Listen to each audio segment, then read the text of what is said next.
Sa gitna ng ingay politika, muling nanindigan ng AFP na mananatili silang tapat sa mga Pilipino at sa konstitusyon.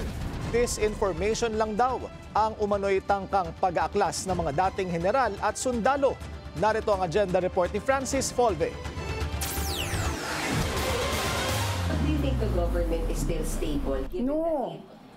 Ma'am, no. Pumalagang AFP sa naging banat ni Vice President Sara Duterte sa kanyang press con sa Senado na unstable ang gobyerno. Bagaman itinanggi na ito ng palasyo, may hirit pa rin ang armed forces dito. Politically motivated distractions are like static on a radio.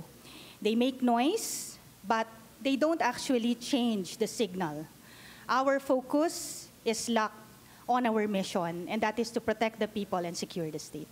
At sa kabila ng bangayan ng dalawang pinakamataas na leader ng bansa, mananatili raw na nasa gitna ang puwersa ng mga sundalo.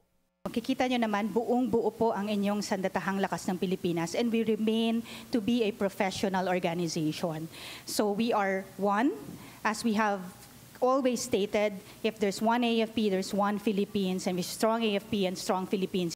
Mariinding pinabulaanan ng AFP ang kumakalat na balita ng pag-aaklas umano sa hanay ng mga dating general at sundalo. Ito pong sinasabi niyong mga movement na ito, no, na meron daw pong mga plot na sinasabi dyan, klaro po, wala po itong katotohanan, and the AFP is intact, professional, and disciplined. Disinformation lamang po ito, no, and ang gusto po natin hindi po magkaroon ng paghahasik ng gulo at duda sa ating mga kababayan.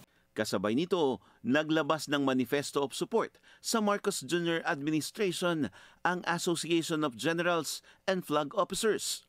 Suportado daw nila ang anti-corruption drive ni PBBM sa harap ng flood control scandal. Yung mga retiradong nasabi na lihis ang kanilang pananaw na tumatawag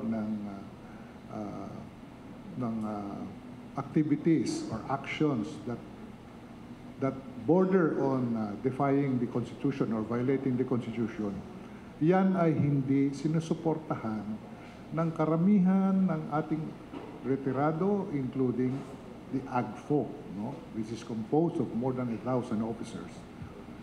Ang alam ko, yung dalawang general na leaders o identified leaders na nag-stage ng rally sa Gate 4, hindi sila miyembro ng AGFO.